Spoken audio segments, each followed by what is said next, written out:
credential session, Business Acumen in Action. And today we're going to be featuring programs that, where you can become a business analyst, HR professional, a research analyst, a business developer, or even a project or supply chain manager. This is part of our Power Up Your Credentials series, and we have, this is webinar 2 of 6 that's taking place this fall. My name is Risha Tony. I'm the student recruitment coordinator here at Humber College, and it's my pleasure to give you a brief overview of Humber. First of all, we're going to watch a quick video, then I'll get into more details about who we are.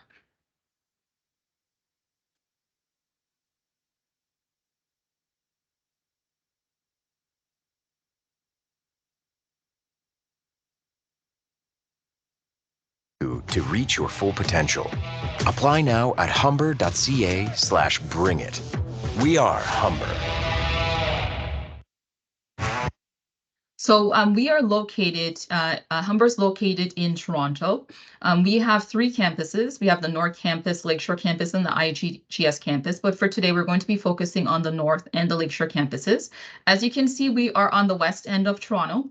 This is the Toronto Pearson Airport. So our North Campus is closer to Brampton. Our Lakeshore Campus is a bit closer to Mississauga. But again, all accessible to downtown, all accessible by TTC, and all accessible by highways and cars, etc. So a little bit more about the North Campus. This is our largest campus, and it has about 20,000, close to 21,000 full-time students.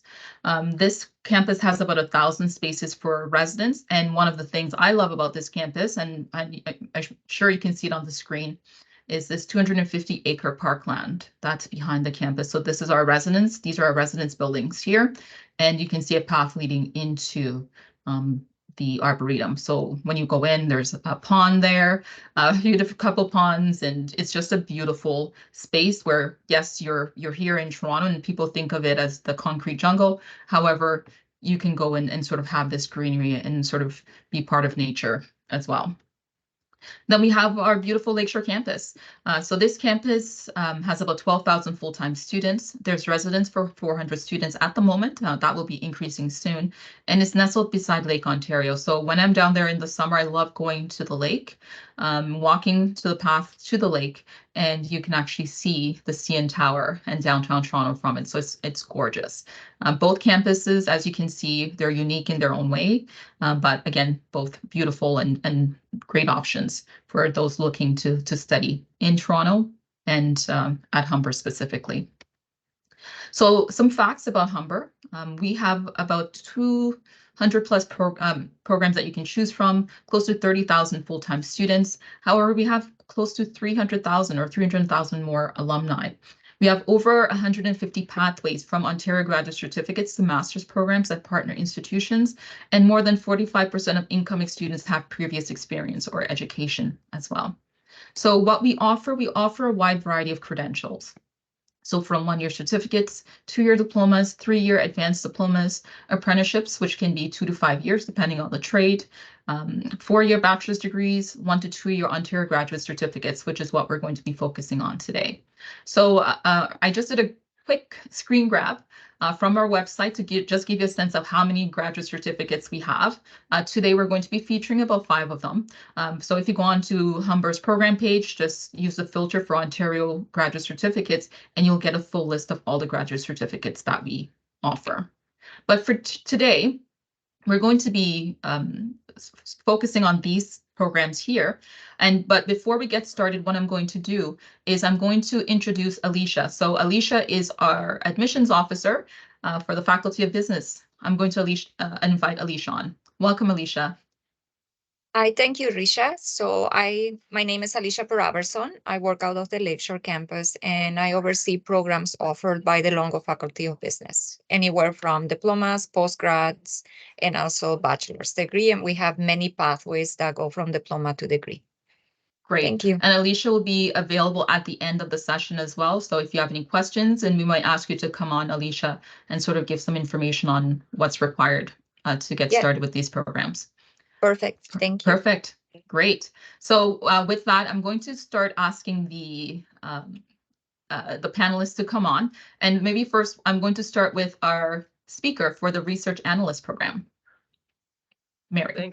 Thanks very much, Risha. Hi, everybody. I'm Mary Takis. I'm the program coordinator for the Research Analyst program. If you are a student who is interested in a career in research, we are the program for you. We have 3 semesters. There's 2 academic semesters, and that's followed by the 3rd semester, which consists of a 12-week work placement. So if you're interested in learning about research, I'll just give you a kind of a brief overview of what you'll learn in the program.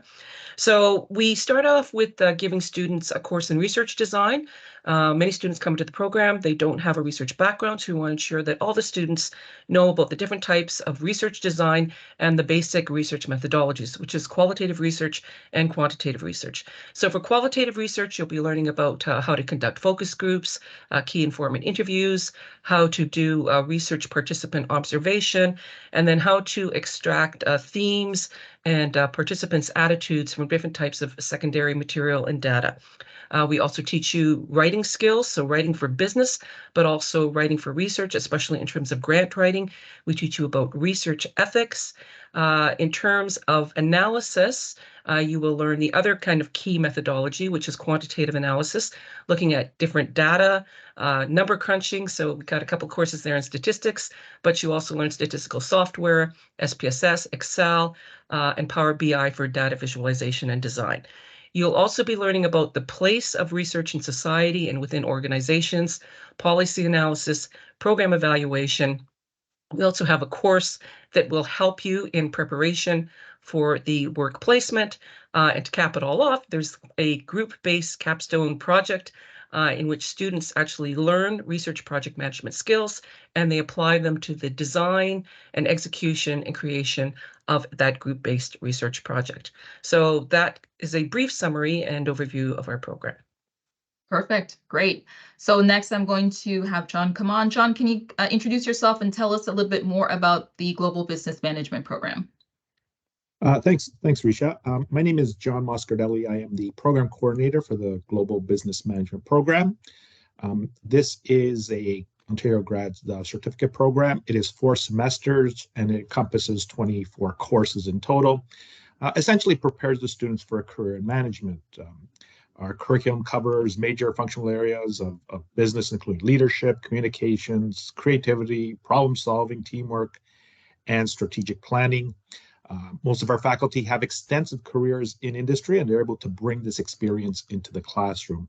So upon graduation, students may be able to choose a career from a wide range of management functions. Great, thank you. Next, Mihaela, can you tell us a little bit more about yourself and your program project management? Hi, good afternoon, everyone. My name is Mihaela Pop. I am the program coordinator of the project management program. Very happy to be part of this session. So our program prepare our students for managing complex projects and programs. It is organized in 2 semesters. The first semester is focused on fundamental concepts, and you will learn all the skills needed to successfully implement projects from inception to closing. The second semester is focused on in-depth analysis and different concepts, as well as experiential learning opportunities, which culminate with our capstone program. So in the capstone course, you will have the opportunity to examine a real-life project working with industry professionals.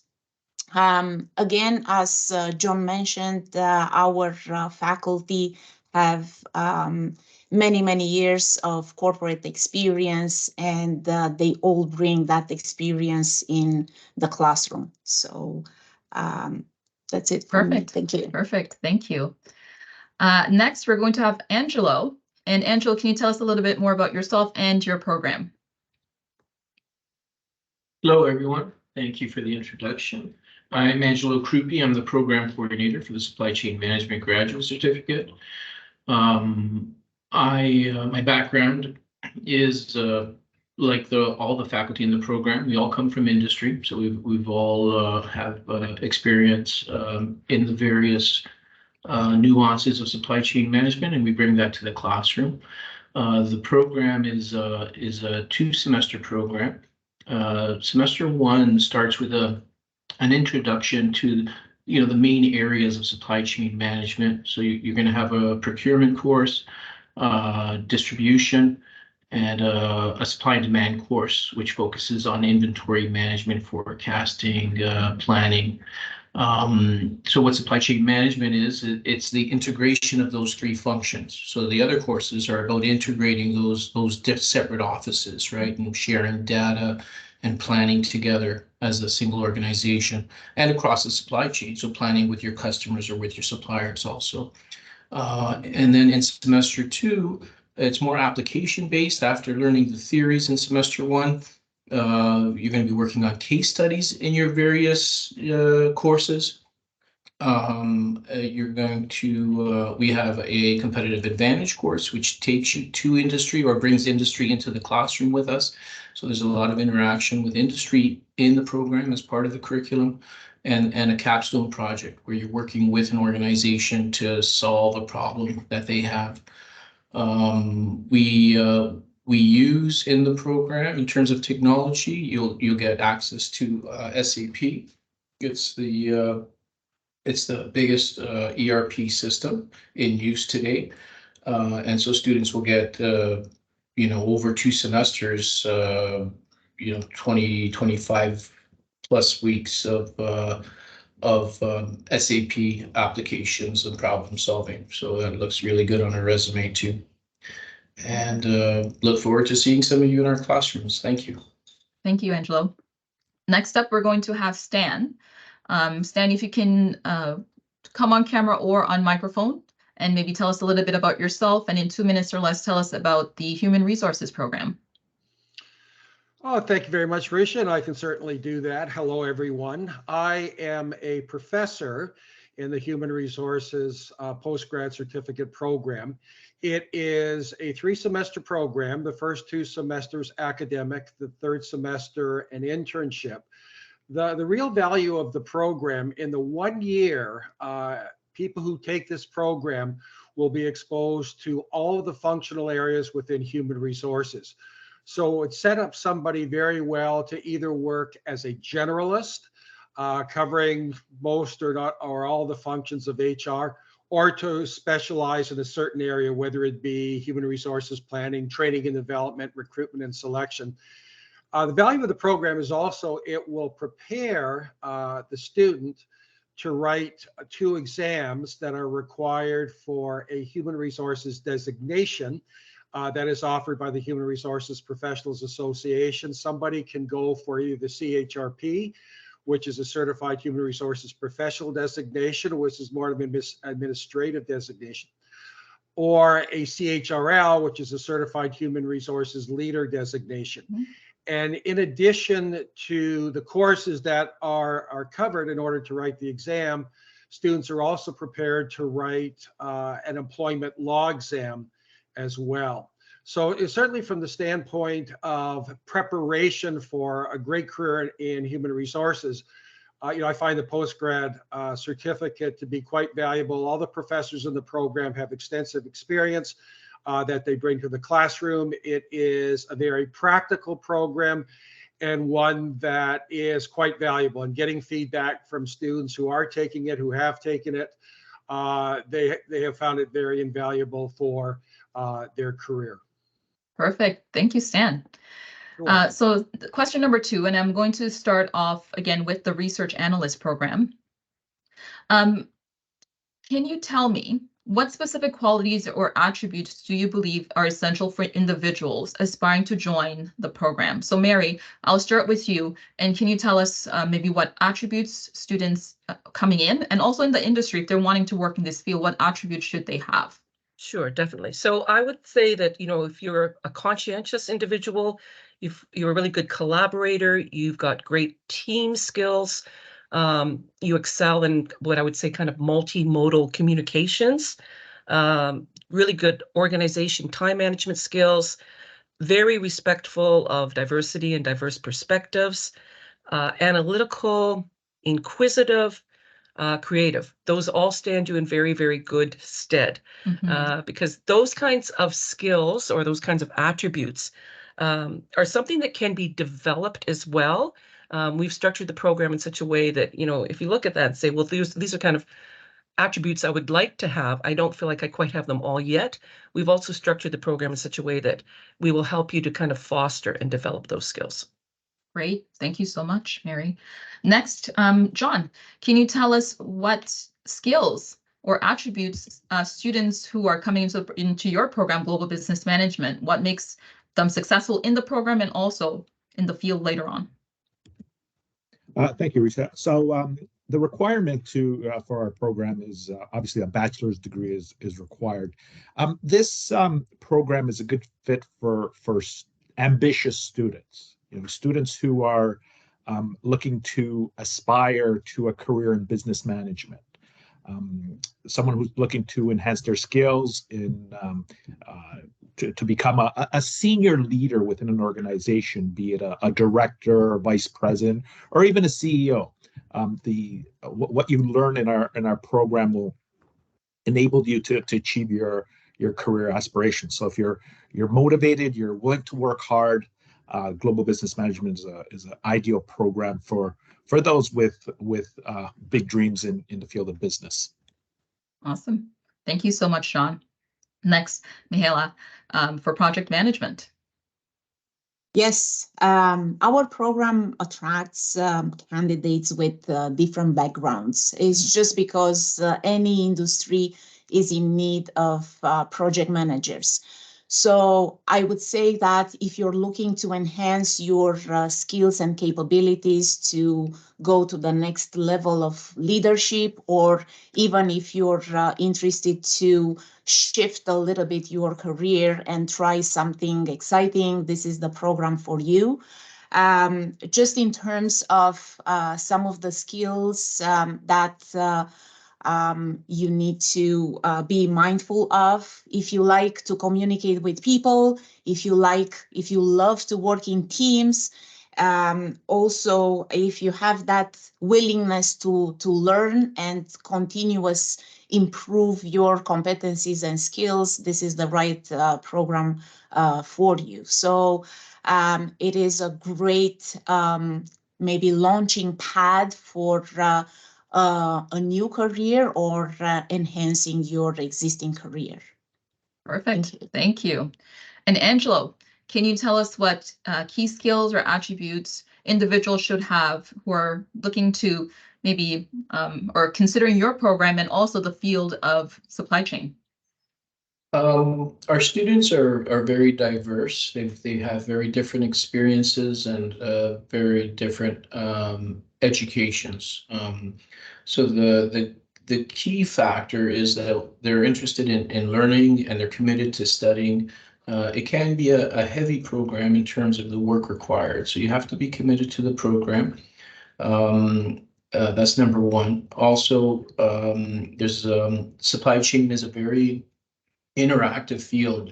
Nothing is done by an individual. So there's a lot of teamwork. You have to be able to work with people and communicate effectively and plan well, right? And stay organized. And lastly, it can be an analytical program. Certain courses are more analytical than others. So there is some number crunching, and you're going to be using some tools like Excel and SAP. So you don't need to be an expert coming in, but again, just the ability to gain those skills and to learn those skills, you will have to gain those before joining the workforce. And there's lots of opportunities in supply chain management out there for you waiting.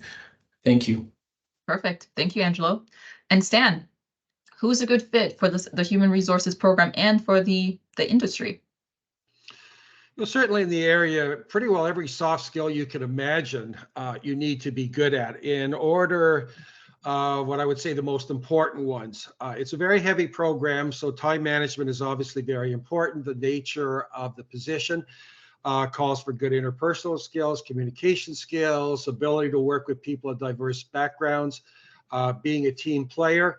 Obviously a strong work ethic is required as well. And in addition to the soft skills, I would say the technical skills, especially the computer skills, and especially Excel. There is a movement towards metrics and analytics that is very important in business, very important in human resources. So we need people that are good in those areas and want to get better. Perfect. Thank you, Stan. So we're on to the next question. So in a competitive landscape, and Mary, I'll start with you for this question and for the Research Analyst program. In a competitive landscape, what makes your program unique and distinguishes it from similar offerings at other colleges and universities and maybe even at Humber? Thanks.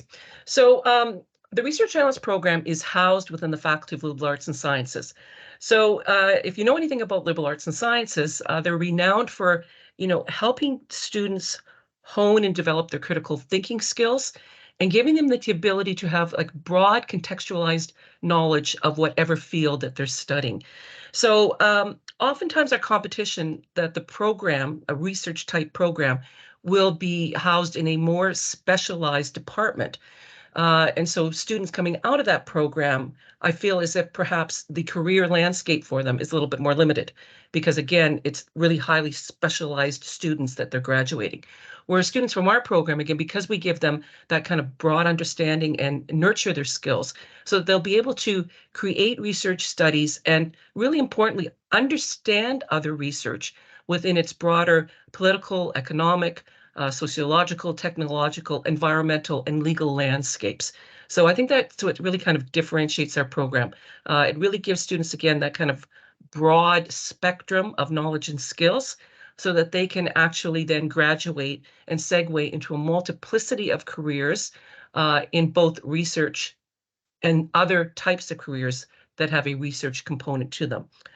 We also have a networking series, a speaker series that we offer. We have a kind of a premier showcase event of student work in which also has a networking component every year to that, the research forum as well.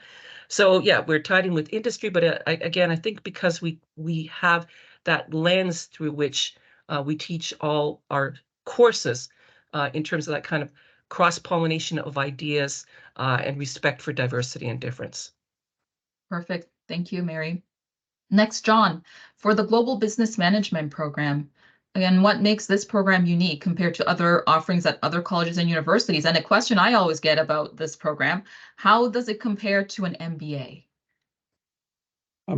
Yeah, good question. I liken it to sort of a mini MBA. So I've said that before. It's more of a condensed version, 4 semesters.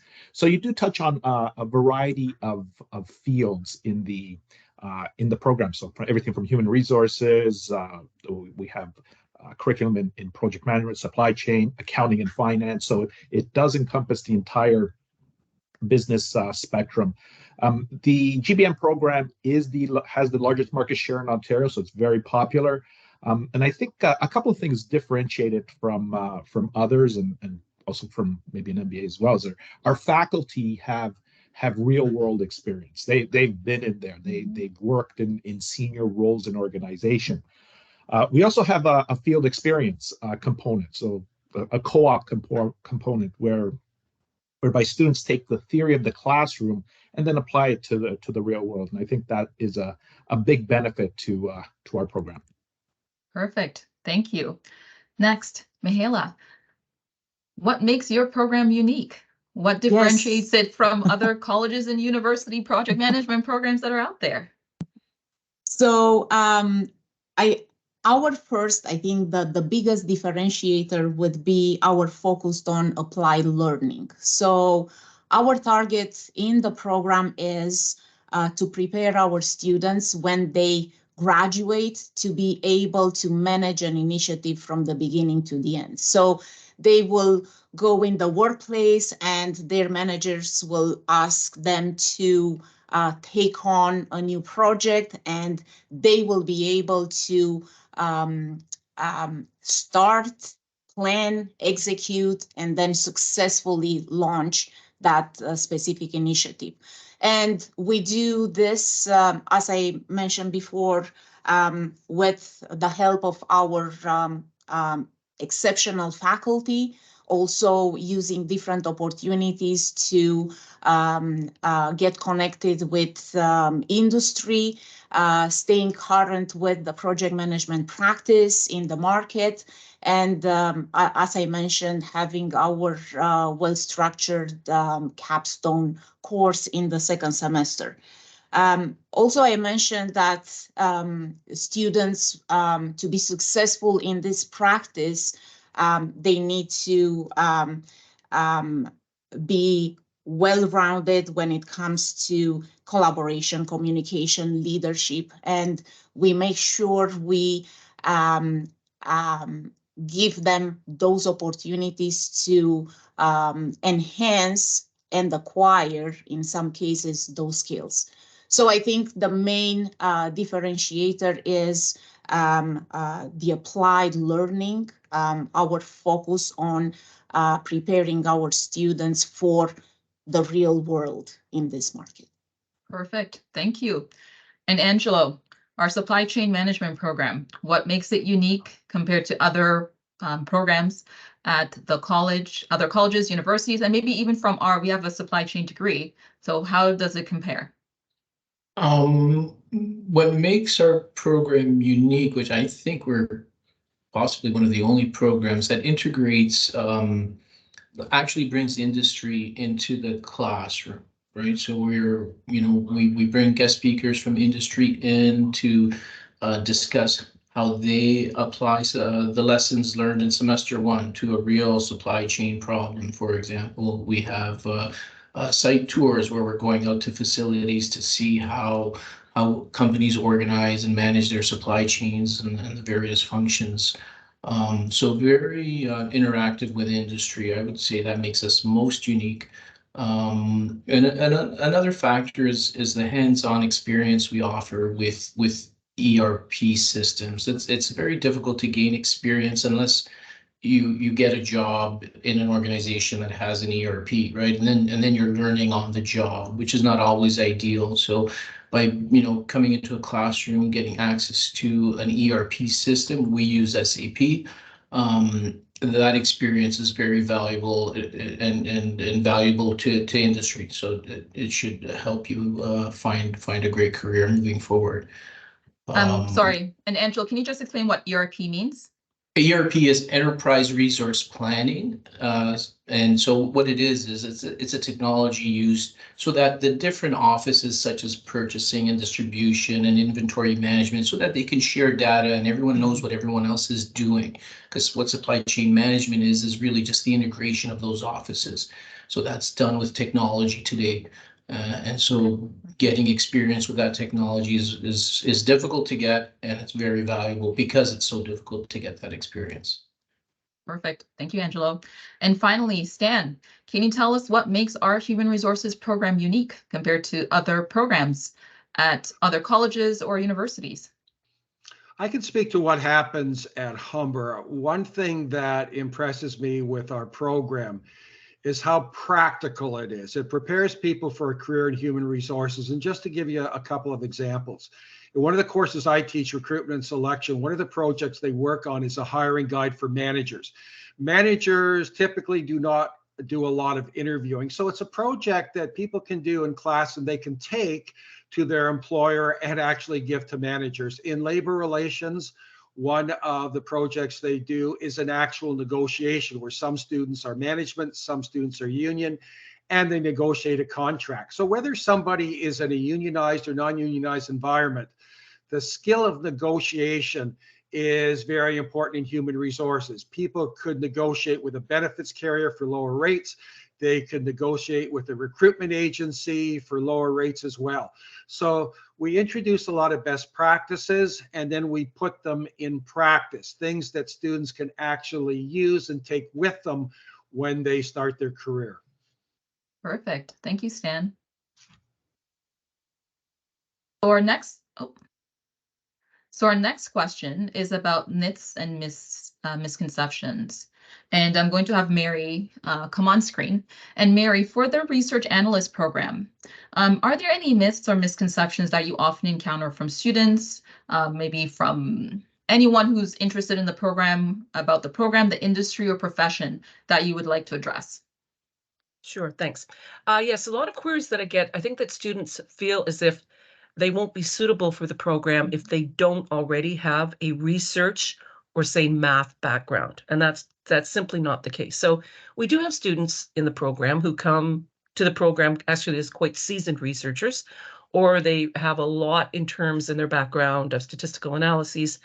But as I said early on before, we provide enough range in terms of getting students up to par in terms of what is needed for industry, in terms of their math capability, and in terms of their research capability. So again, if you're slightly math phobic, don't worry. We have excellent faculty to help you through our statistics courses. And again, you don't need a specific research background to be successful in the program, because hopefully as you go through the program, you'll acquire those types of skills and knowledge. That being said, I also want to emphasize that we are not, though, the clinical research program. So there are some students who come into our program and they really want to get into clinical research, right? They want to do a drug trials and what have you, and work more kind of in a lab setting. So there is an overlap between that program and ours in terms of some kind of core skills and core competencies, but it is a more specialized discipline. Our program is primarily for students who are interested in pursuing careers in marketing research or in a wide variety of social research contexts. So, working with ministries, working with NGOs, working with not-for-profits, and then as well on the marketing side, working with large organizations to understand the customer base. Great, thank you. And I didn't realize that students were sort of thinking that it was a clinical research program. So that's actually really, really good to know as recruiters as well. So that's great. Thank you so much, Mary. And John, are there any misconceptions that you encounter about the program, the industry, or the profession that you'd like to address? Sure. Again, it's there's a lot of programs out there. And some students will say, should I specialize, or is this maybe too general? And I'll always come back to saying, if you are going to become a senior management within an organization, you have to have an understanding of the various aspects of the business, how they all work together in order to achieve the company's objectives. So you have to understand how marketing works with human resources, works with accounting, production, IT. An organization is multiple components. So I think this program gives you the flavor of the different disciplines. Understanding, cross-functional, having an understanding of cross-functionality within an organization is essential to getting a senior management role within a company. Perfect. Thanks, John. And Mihaela, for the project management program, what are some myths or misconceptions that you encounter about the program, industries, or the profession?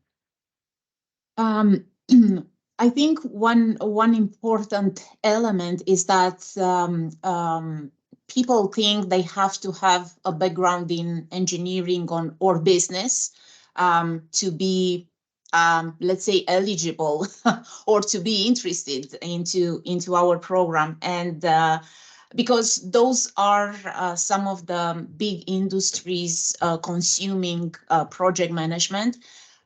What I would like to clarify is that all industries are in need of project management. So I can give you a few examples of very successful students with excellent career progressions in healthcare, public sector, even students with background in philosophy or psychology. They were really successful in moving into a leadership role, graduating our program. So that's an element that is important. So I think and we believe this is one program that can help you make a decision about your career if you're interested to in a different field, because the project management concepts are equally applied everywhere. So we had students coming in and, for example, with construction background, and they were keenly interested in the software industry, and they were able to make that leap. It's just because we were able to help them out and making that move. So I think those are the most important elements, your background in terms of education, and also making a major career change when it comes to the field of focus. Perfect. Thank you. And Angelo, any myths or misconceptions that you often encounter from students about the industry, about the program, the profession? I know one of them is especially before the pandemic, was what exactly is supply chain management? Yes, and we're still trying to figure that out ourselves, because supply chain management is just so much, right? Yes. But what I would say is that it's not just about warehouses and trucks, right? That's only a small part of what supply chain management is. An important part, but not all encompassing for sure. So there's so many various careers in supply chain management that students could hope to get into. Job in procurement is a very different type of experience than someone who gets a shift supervisor at a distribution center, for example. And then if you're very analytical, there's data everywhere, as you can tell from the other conversations we're having with the other program coordinators, right? Data analysis, number crunching. If you prefer to sit in front of a computer all day rather than walking through a warehouse, and that's a career path for you too. So there's so many various careers that you can aspire to. It's not just warehousing or transportation. So yeah, I think that's a common misconception. Perfect. Thank you, Angelo. And Stan, the HR program, human resources, I think it's one of the more well-known fields, but are there any misconceptions that are around about the program, the industry, or the profession? I guess the short answer to that, Risha, is no, there are not. I actually posed that question to my students this morning, and they said, well, we've got everything that we signed up for. What I often hear actually from some students this morning, and I've heard it throughout the years that I've taught the program, they said it is really heavy, and it is very labor intensive because they take several courses each semester. And it starts at orientation, where we tell them it is a very heavy program. You're taking a number of different courses. It is important to prepare schedules right at the beginning of the semester. It's something that I certainly emphasize in my class the very first day. Keep up. And the good thing is that the faculty program coordinator are there to help people if they're struggling, if they're falling a little bit behind. So yes, it is a lot of work, but in a way that does help students prepare for the business world, because they're going to be handling several tasks and projects at the same time. So it is good practice for them when they get a career in HR. Perfect. Thank you, Stan. And next, Mary, I'm going to have you come on to answer and start the next round of questions. How is your program delivered? So the Research Analyst program, can you tell us a little bit more about how the program is delivered?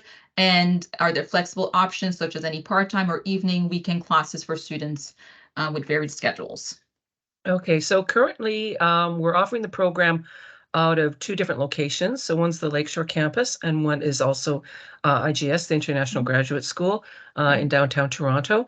But at both locations, we try to have our classes scheduled over 3 days of the 5-day week. So maybe like a Tuesday, Wednesday, Thursday, Thursday, Friday. It differs term to term, but we try to keep it more in that kind of condensed schedule. Then of those 3 days, we have to try to have at least one of the days where the courses are offered completely online. So in other words, the students would only need to come into campus then 2 days a week. And we are going to be hopefully offering another intake at the North Campus in the summer semester. And that one perhaps will have more evening type hours with the possibility, just possibility at this stage, of maybe some like a weekend, like a Saturday offering. And again, we'd try to have some of the classes offered at least online. So first semester, there's 6 classes. The classes are approximately about 3 hours each, so it's about 18 hours in class. The second semester, there are 7 classes, but one of the courses is only like 2 hours and the other one's only like a 1-hour lab. So it's still 18 hours of being in class. And then again, in the third semester is the work placement. Perfect. Thank you. I'm loving these flexible options. That's great. John, can you tell us more about the Global Business Management program and if there are any flexible options, part-time, evening, weekend classes for students that have varied schedules? Right. So, we do try our best to accommodate, schedules and whatnot. Most of the classes are in person.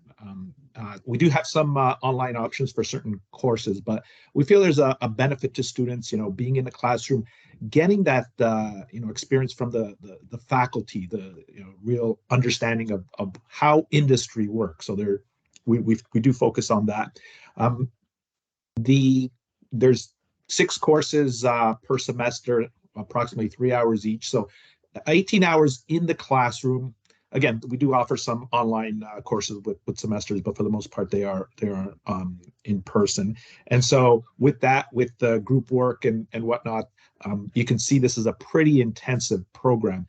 I think one of the benefits, with higher education is the content we're sharing, the material, but also the networking, the people you're meeting.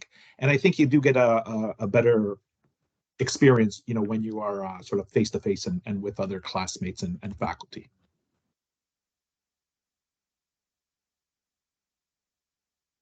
You're on mute. Thank you. How is the program delivered? The project management program, flexible options, part-time evenings? Yes. I will just build on what John explained about his program. And yes, what we have, all our classes are actually delivered in person. I mentioned earlier our applied learning focus and teamwork, collaboration. So we find it is important for our students to be present and work together or with the industry partner in person. So we are trying to schedule at both campuses, North and IGS, classes to focus maybe on 3 business days. That is our focus. Sometimes we have some schedule conflicts that we try to solve, but that is our target. We are looking into options to offer online, to offer our program online, 100% online. But that is in the works, so we'll be able to update everyone shortly. Okay, perfect. Thank you. And Angelo, the supply chain management program, how is it delivered? And flexible options, etc. Currently, our classes are all in person, so you have to be in a classroom. We do offer the program at 2 campuses, North Campus and the IGS campus. Of course, the IGS campus is for international students only, but if you're domestic, you would be attending North Campus. Every class has at least 2 sections, so you'd be able to pick one or the other time, for example, of our distribution 1 course, right? The one that best fits your schedule. So it's, you do have that choice in terms of selecting, from a menu of potential class times. And additionally, if you've been on our website, you'll notice that applications are open now for our online program, which will be starting in September of 2024. So you can apply to take the courses virtually online. It'll still be synchronous. You'll be in a virtual classroom with a teacher at a specific moment in time. But you can do that from the convenience of your home or office. So that's starting in September next year. Perfect. That's great. Thank you so much. And Stan, can you tell us about the program delivery options for the Human Resources program? Okay, currently there are 3 intakes. The program is offered at the Lakeshore campus and IGS. It is in person. There's generally 1 class per semester that is done online. It's my understanding too that the certificate's going to be offered exclusively online for working professionals, sort of a Monday, Friday evening, and Saturday as well. I believe that actually starts in January of 2024. It started in the fall. I think it actually did. It started. I think it started in the fall. Alicia, can you confirm? Yes, so as of fall 2023, we had our first intake. So students can apply either to take the option that is in person or online. It was very successful. We actually ended up waitlisting the program sometime, I believe, at the end of June or July, right? So we have the option for January 2024 as well, for in-person or online. Applicants must apply for either one, right? The online option is or distance learning is only available to domestic applicants. So no internationals can apply and be admitted to that program. And it will continue, right? So for fall is open too, the online and the in-person, and the same for winter 2025 is open. So yeah, thanks. Perfect. Thank you. Thanks, Stan. So next question, and Mary, I'm going to have you join us as the lead for the questions. So placement opportunities. So for the research analyst program, can you provide details on placement opportunities within the program, including duration, location, whether students are responsible for finding the placements, are they paid and unpaid? Those are a lot of questions, I know. But just a general sense of if there's a placement and more about it. Sure. So again, in the 3rd semester, that's when the placements occur. There are 12-week work placements, or approximately 400 hours. So it's full-time, 35 to 40 hours a week. We currently have 2 placement advisors with the program, and they work with students one-on-one. They find out, what the student is interested in, looks at the student's background, says, where are you right now in your life? What have you brought into the program professionally and academically? What will you be able to do with the information that you actually learn in the program? And you take your past experience and what you're currently learning in the program, where do you want to take it? Where do you want to be? 2 years from now, 5 years from now, 10 years from now. So we almost, in a way, try to develop a bit of a career plan with the students, with one component of that being their placement. So we are able, within the program, to partner up with a select number of organizations and obtain a select number of placements. Now, in an ideal world, we would have, a placement that would match for every student. But again, that's in an ideal world. We have ample opportunities that we distribute to the students for placement. But it's still the student themselves that need to create the cover letter, the resume, go on in the interview, and if you like, kind of seal the deal. So we have a lot of support. We, sit down with students one-on-one, go through the resume with them, the cover letter. We hold mock interviews with them. In the 2nd semester, we even have a placement preparation course. So there's a lot of, just internal to the department itself and to our program, supports for the students. But Humber has a huge range of services as well to support students. Yes. So it's still, as I said, kind of up to the student at the end of the day to kind of lock the deal and secure the deal. But with our help and then Humber's help, students always seal the deal.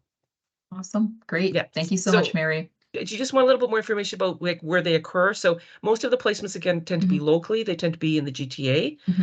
Sometimes it's possible for students in their home country, if they're citizens of that country, to arrange a placement there. There's bits and pieces of that though that we have to consider. It's a little more complicated. Sometimes they're also even, you know, out of city or out of province, but primarily within the GTA. Paid or unpaid, again, it really looks at what's going on in the labor market at the time.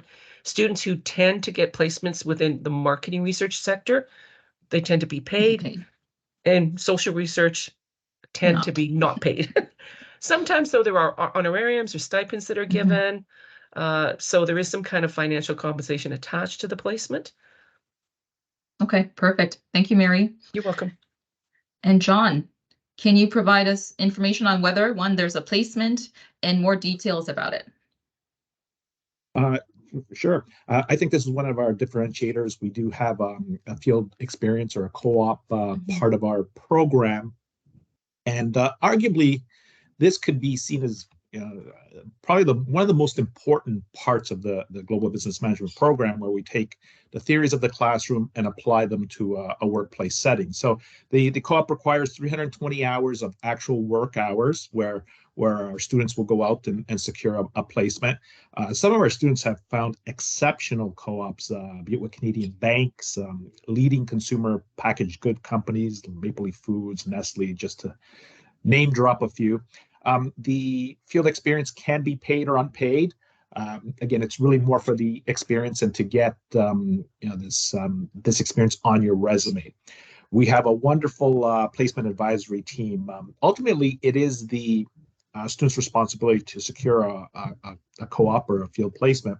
But we have so many resources to help them. We have networking events, job fairs where employers will come into the college. So tons of opportunities to help support the student gain this valuable work experience. Perfect. Thank you, John. Mihaela, project management. Is there a placement? Yeah, go ahead.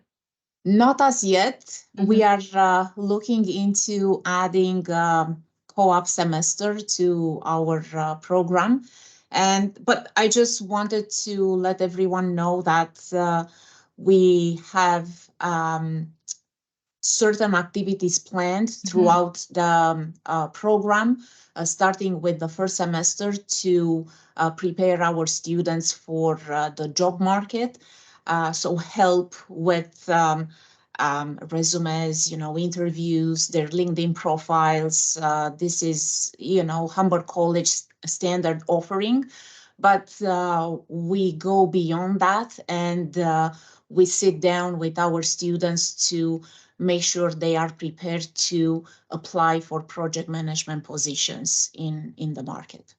Perfect. And I know you spoke about the capstone, maybe just briefly, how does the capstone help students with, so there's no placement, but how does that capstone assist? So capstone, because our students work with industry professionals, it is a great opportunity for them to start their professional networking, especially if they are international students and they have limited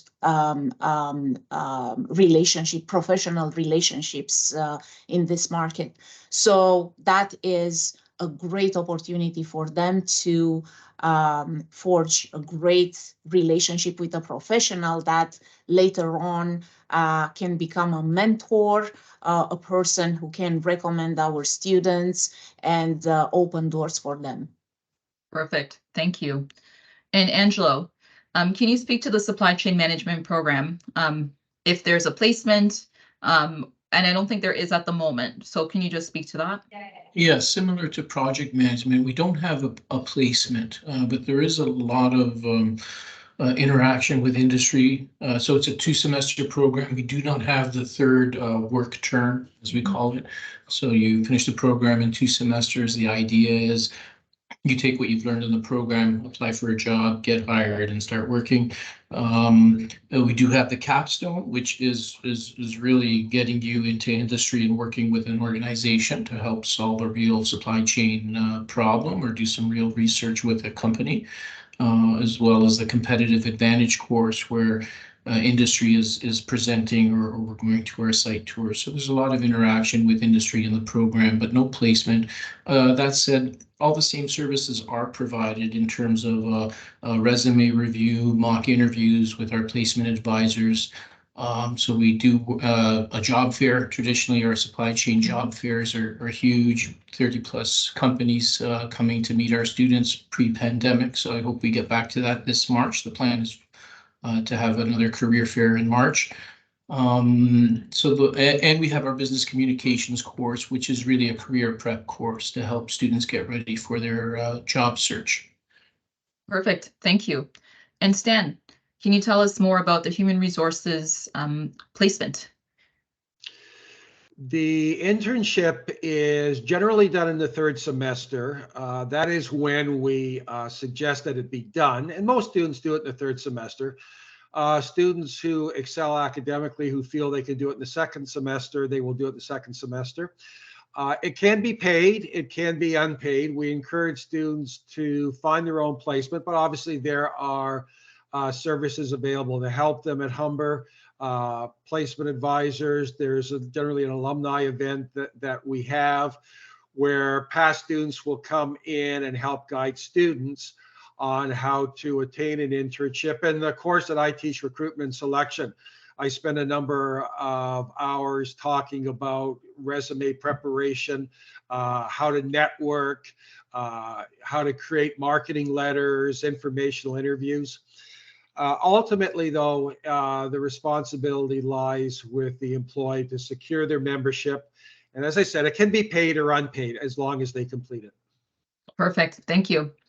And let's start with the next round of questions. So Mary, can you tell us a little bit more about the graduate and employment after the program? So if you have information on employment rates, typically where students are being hired, if you have any specific companies, are they usually starting out full-time, part-time, entry-level jobs? Sure. So in terms of the placement, as I said, a lot of times the placement, if you like, is kind of like a bridge between the formal academics and actually starting their career path. So again, it depends on the year. It depends on, the students in terms of their interests, in terms of what's going on just with labor market conditions. But we've had some years where a good, I would say 70% of the students from their placement alone, they were either given an extended contract, or they were offered a full-time job, or they were given, let's put it this way, a hot lead within the organization in terms of other positions that might have been opening up internally, or in terms of somebody, putting in a good word for them at another organization. So we've had these years, kind of like, if you like, banner years, where I would say 70 to 80% of the students were working in the research field within about 3 to 4 months after they graduated. That being said, again, there are other years where the students have maybe different types of interests that aren't necessarily meeting what kind of the market demand or the market opportunity is. So in those years, it might take a little bit longer for students to actually kind of find their niche within the research industry. So again, oftentimes they will be offered maybe short-term contracts. But in terms of like where students tend to go or what their positions tend to be, we find that our students tend to kind of really excel in kind of research project management, because as I said, with the program, we teach students all the different facets of research, and we do have a research project management course. So I find there's a lot of industry that really welcomes students who have that kind of real breadth of knowledge in the entire research process. So yes, a lot of students do want to go more into a specialized field of research, like data analysis and just strictly data analysis. But we find with that, the opportunities tend to be a little bit fewer than the ones where they're asked to kind of wear more, if you like, research hats and the job is requiring more research skills for them. So if students again are more interested in, being research project coordinators, research managers, I find that our program tends to graduate students who excel in those areas. Perfect. Thank you so much, Mary. You're welcome. And John, can you tell us a little bit more about global business management's employment rate, insights of where students are going after they've completed the program? Sure. I just was looking at some data, and majority of students do find opportunities after they graduate, shortly after they graduate. So our market share is above average. So in relation to the other programs, the Humber College Global Business Management placement rate is higher. Oftentimes, the co-op or the field experience does lead to full-time opportunities. So it's a good bridge into getting into an organization. So you'd start as maybe a co-op, and then oftentimes they do get hired full-time. Now, depending on the experience of the student, they could be either an entry-level position or sort of middle management position. We have had some exceptional students. Again, this is not the norm, but over six-figure salary starting after graduating. Again, it's an exception for that to happen, but it can happen. Again, a lot of things have to go right with your experience and whatnot, but there are tons of opportunities out there. Perfect. Thank you. Mihaela, project management. Can you tell us more about the grad rates, where the students are going, where they're finding employment? Yes. So all our students who graduate the project management program find jobs at the end of the day. Mm-hmm. We have quite a high diversity of students when it comes to not only educational backgrounds, but also experience. And for those people with less experience, less work experience, they usually apply and target jobs like project coordinators, project analysts, schedulers. There are, depending on the organizations, they will have opportunities for entry-level jobs in the project management field. For those people with more work experience in their field, they usually target roles like project manager roles and even program manager roles. And I'm going to post in the chat an excerpt from the Project Management Institute, the professional association that oversees our practice. And they usually run salary surveys globally. So I'll just post an excerpt for people to understand where we are when it comes to salaries. Also, what I would like to mention is some people decide to go back to their own functional field. So for those guys, for example, with software experience, they will go back and try to look for software-related jobs like developers, testers, whatever those jobs might be, and then use those positions to jump into a project management role. So different people have different strategies. Most of our students target the project management practice, and we observe over time a nice progression in that on that career path. So yeah. Perfect, thank you. And Angela, can you tell us more about the supply chain management, employment?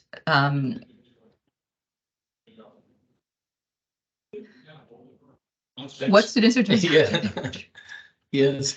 Yeah, there are many opportunities in supply chain management in Southern Ontario, right? So the Golden Horseshoe is really the economic hub of Canada, and Canada's a trading nation, right? We sell what we make, and what we consume is usually coming from somewhere else.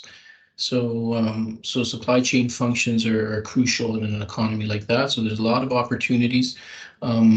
Canadians also, we discussed this, they don't really know what supply chain is. So young Canadians are not studying supply chain in school, in their undergrad. So often people end up working in supply chain because that's where the jobs are without the training. So what happens many times is our students have a job and don't intend to leave their employer. What they hope to do is get trained in supply chain, and that will lead to like a promotion or moving forward in your career.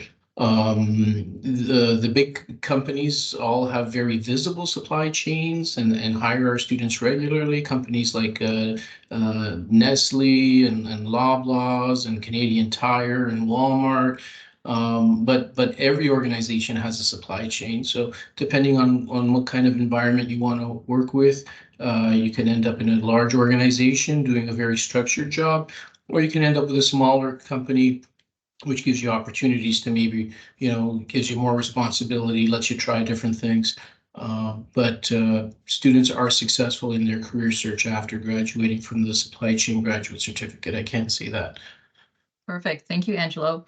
And Stan. There are a lot of opportunities available in human resources. We find that people can get jobs working full-time, contract, extended contract, part-time. At least the mid-sized to large organizations require an HR presence. What I also tell students, and it's true because I worked in corporate for over 25 years, that most of the jobs currently available right now are never advertised to the public. And that's why we indicate to them the value of networking. In terms of employment rates, I don't have access to an actual number, but I would just say anecdotally that at least 90% of graduates get a job in human resources, the field that they studied within 6 months. Right, perfect, great. And I'm actually going to ask everyone to come on camera because just in the interest of time, and we're maybe going to do a quick round here, and whoever wants to answer can answer. But just in the interest of time, I just want to ask a few more. And if you feel the need, if you think you have something to add. If not, that's fine too. So one of the questions, and I think we brought that up at the beginning, there's the opportunities for some programs where students can go on and complete a master's program. So does anyone want to speak to that if they're aware of any master's programs or where students are going, whether it's an articulated agreement or where they see students sort of going on and continuing their studies after they've graduated? Go ahead, Angelo. A small number of my students are actually pursuing a master's after graduation. Now, a master's is not necessary to begin a career in supply chain management, right? Our students do find jobs, they start working, and if that's what you're looking for, then you don't need a master's. But there are students that want that extra level of education. York University is local to Humber and offers a 3-semester master's program. So I am seeing some students taking that route, not right away necessarily, but within a year or two of graduating, they go back to get their master's. York is popular just because it's local. And of course, we have a lot of international pathways if you're looking to travel, right? So there's a lot of options there. Perfect. Mary? Every year we have probably about 10 to 15% of our students who come into the program, not because they want a career in a research industry, but because they want to become academics. So they want to pursue, master's degree, PhD, and they want to make sure that they're kind of competitively, positioned in order to actually kind of get into those programs. And every year I'm always writing numerous reference letters for graduate studies. And, one of the questions that always recurs is, how can you assess this individual, this candidate's proficiency in research. So our program does prepare students. There isn't enough of an academic or scholastic understanding of research to prepare students, again, if they want to pursue the academic side. But again, we have enough practical application that if students want to go into industry, they can also very, very quickly transition to that. We do have partnerships, kind of pathways, exit pathways for graduate studies with the University of Incarnate Word in Texas, and also with University College in Croatia. Awesome. Thank you, Mary. Mahila. Yes, the majority of our students interested in a project management career, they will move ahead and apply for different certifications based on the methodology they are looking to get specialized into.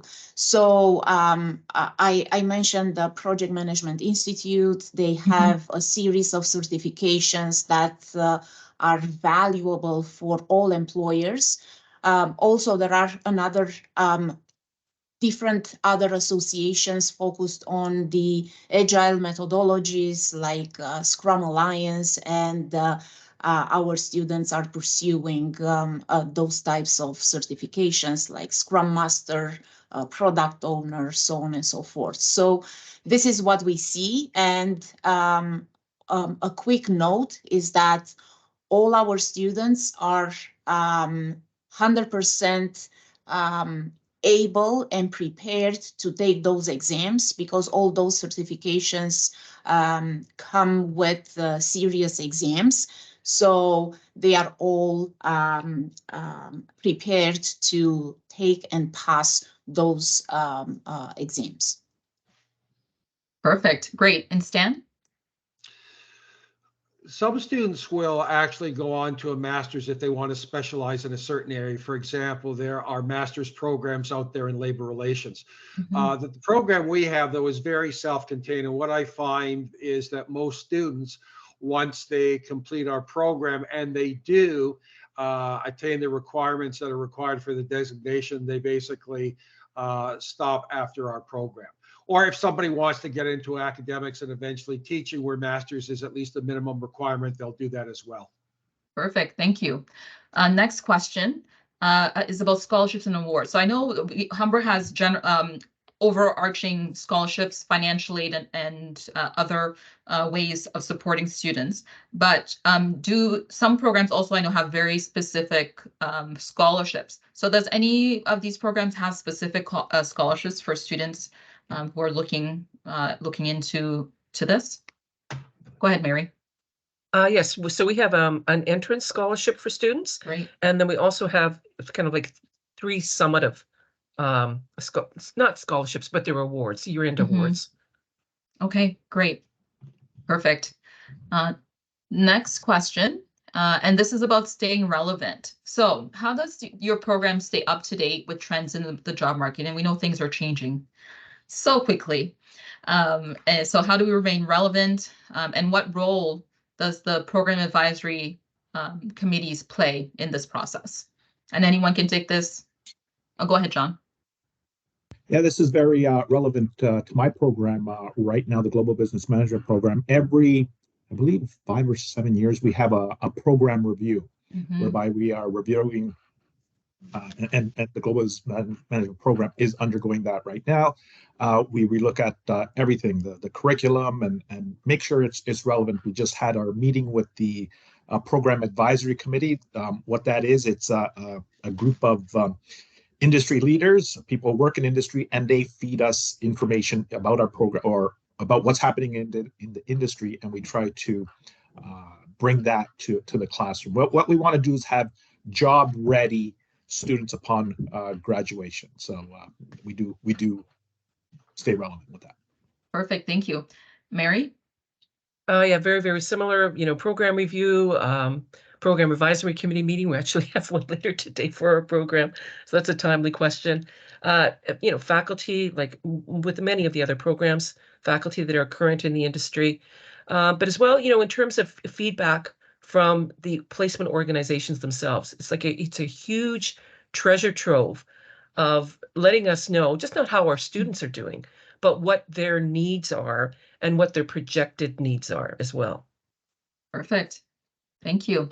And that leads into my second question, industry-connected faculty. This is such an asset, I think, to Humber and to our programs. Can anyone speak to how the faculty members, most of our faculty sort of still being connected in industry helps our students, not only in the classroom, but later on in networking and when they're looking for jobs? Like, how does that actually help our students? Okay, go ahead, Stan. I know a lot of our faculty, and I'll speak to myself personally, we have very strong connections with the Human Resources Professionals Association. As a matter of fact, I used to teach in the evening academic program there. You know, I'm involved with a number of groups, academic speaking through LinkedIn. And, you know, listen to them, I listen to the HRPA, what they're saying, because ultimately we want to prepare our students not only to get a career in human resources, but giving them the most up-to-date information as possible. You know, certainly in human resources, analytics and metrics is now a big thing, and rightly so. I mean, that helps not only human resources, but the business. So we listen to that and we incorporate that into our program. Perfect. Thank you. Mary. So for faculty members who are currently involved in the industry, again, not only are they bringing, timely information, kind of finger of the pulse information into the classroom and integrating it, but they themselves are also bringing in their network as well. So it's a bit like a bit of like the kind of the hub and the spoke model. Right. So they have their expertise, but then they're able to bring in guest speakers as well, and also organize fairs, employment fairs and what have you, or give students more information about other types of events that are happening in Toronto and environs that would support the students in their, not only in their studies, but also in their careers. Great. Perfect. And Mahela. Yes, I would say all of the above, everything that my colleagues mentioned. What is specific to our program is that we have a collaboration with PMI Toronto chapter. So that, as I mentioned, PMI is our professional association, and we collaborate so we can help our students to better understand the market and to clarify their career goals, and help with mentorship, coaching, and as Mary mentioned at the point, hot leads. I love that. And final question before I sort of go and ask for your last thoughts on this. Research. So I know sometimes when thinking about college, research is not the first thing that comes to mind. However, we do a lot of research here at Humber, whether that's within the programs or with industry. Does anyone want to speak to maybe how we're using research to assist employers, or how we're using research in the programs to sort of give students that skill, that knowledge? I know there's a research program to sort of go forward in the future. Mahela, go ahead. Just very quickly, because we are project management, we are getting involved in many, many initiatives when it comes to research, because any research project needs to be organized and delivered on time, on budget, on scope. So we are trying to keep ourselves in contact with everyone who is looking into research initiatives and help out getting our students involved and exposed to those initiatives. Perfect. Thank you. Mary? So within the college, as you mentioned, there's a lot of research going on, and oftentimes our students are asked to be research assistants for projects. So our students are kind of giving back to kind of the project research milieu. We have faculty that are, involved in current research projects. or they are involved in scholarship of teaching and learning research type projects as well. Perfect. Thank you. This has been an amazing panel. But to close, and I'll have you please stick around if you're able to answer any questions that we might have at the end. But for now, are there any last thoughts based on maybe what we've covered, maybe what we haven't? Anything that you want to mention, sort of as we're sort of wrapping up? Go ahead, John. I'll just mention, what we really promote and all our faculty does is lifelong learning. This is if you stay stagnant, you're going to be falling behind. So once you get into a program, keep going. It's about constant improvement, and it's a very competitive, and just talking about the business environment, it's very competitive. Companies will move offshore if they don't get value. So keep relevant is what I would recommend to anybody. Perfect. Thank you, John. Mary. It's just a big changing world out there, and research is probably part, I would say, of most sectors. I really can't think of a sector that isn't involved in research in some way or some capacity. So a big world with lots and lots of opportunities. So yeah, if you're interested in research at all and kind of contributing and giving back to the world, because anybody can just design, not anybody, but you can design a research study, or you can have reams and reams and reams of data. But the big question is, what do you do with that data? How do you interrogate it? And then how do you contextualize your findings? So our program will help you to answer those questions. Perfect. So get in touch with me. I'll put my contact in the yes, chat. please. And for all our presenters, please put your contact information in the chat. And actually, what I'm going to do, I'm going to have you go around and say it out loud if you feel up to that, because the transcript, unfortunately, or the chat doesn't translate over to the recording. So Mary, do you feel comfortable sort of saying what your email address is? Sure. So it's mary.takas@humber.ca, and I can spell that for you. Sure. So it's M as in mother, A as in apple, R as in red, Y as in yes, and then a dot. T as in Toronto, again, A as in apple, C as in cat, A as in apple, C as in cat, and S as in saw at humber.ca. Perfect. Thank you. Anyone else? And I know most of you have already put that in the chat as well. Okay, perfect. So thank you all. I'm going to continue with the presentation. And with that, I'm actually going to have Alicia come on and tell us a little bit more about how you can apply to these programs. Thank you, Risha. So for domestic applicants, they will apply through Ontario Colleges, which is www.ontariocolleges.ca. International applicants, they would apply directly through the Humber International Portal, right?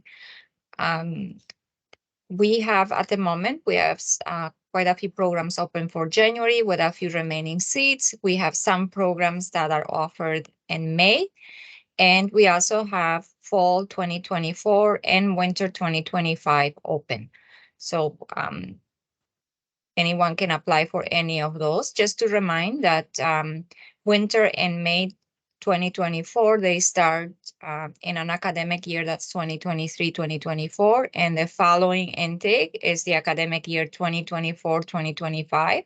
So just to be aware when students are paying and submitting their application, that they're a little bit more diligent when they're choosing what term they want to attend. Sometimes it can get confusing.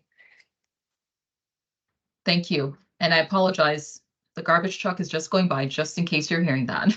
At least it's not the ice cream truck, or I would prefer it to be the ice cream truck. That happens as well. So thank you. And we're actually offering, it's a limited offer. It's going to be based on availability, a free voucher. And this is for September, sorry, for January 2024, but there are also vouchers for May and September as well. So if you're interested, at the end of this presentation, I'm actually going to be putting the the QR code that you can fill out a quick form just to give us some information, and we'll be able to let you know whether or not you qualify for that voucher. And then when you're applying, you apply online through OntarioColleges.ca, as Alicia mentioned, and you can find that on the program pages. And Alicia, you find, is this how you usually refer students to sort of going and applying to the program, or do you tell them to go directly to Ontario Colleges? We tell them both, right? Whichever they find it easier. Sometimes it's easier to find if they are in the program page to just click from there, or they can actually type in the Ontario College's address in the search engine and find it that way, right? Okay, perfect. And when you're on, say you go through the program page, you could see the international application at the top, and the Start My Application at the bottom is for domestic students. And next steps, do you want to speak to this, Alicia? Yes, so we can only proceed with applications once we receive the transcripts, right? So Humber has a policy for domestic applications. We require the institution to send the transcript either directly to Ontario Colleges or to Humber, right? We are part of MyCreds, right? Which is a portal where we can access transcripts if students make Humber the recipient of the document, right? The other requirement for admissions at these postgrad, they all require a bachelor's degree. So the other requirement is English language proficiency. If the university degree, the bachelor's degree, was instructed in English, right, then that clears the English language proficiency. However, we have many applicants that have been educated outside of Canada where the medium of instruction is not English. And that would require students to provide English language proficiency exam results such as IELTS, Duolingo, TOEFL. Those must be academic, and also they can only be within the last 24 months, right? They expire after 2 years. Yes, and the other thing I should mention, someone educated outside of Canada must have their documents evaluated by either ICAS or WES, right? And most our postgrad require a document to document, just confirming that's equivalent to a Canadian bachelor's degree. And I think that's about it. Okay. Let's see if that's it. It is. So next steps, we have other sessions. So we have 4 other sessions that are happening, and those are going to be taking place next week. We were supposed to have the business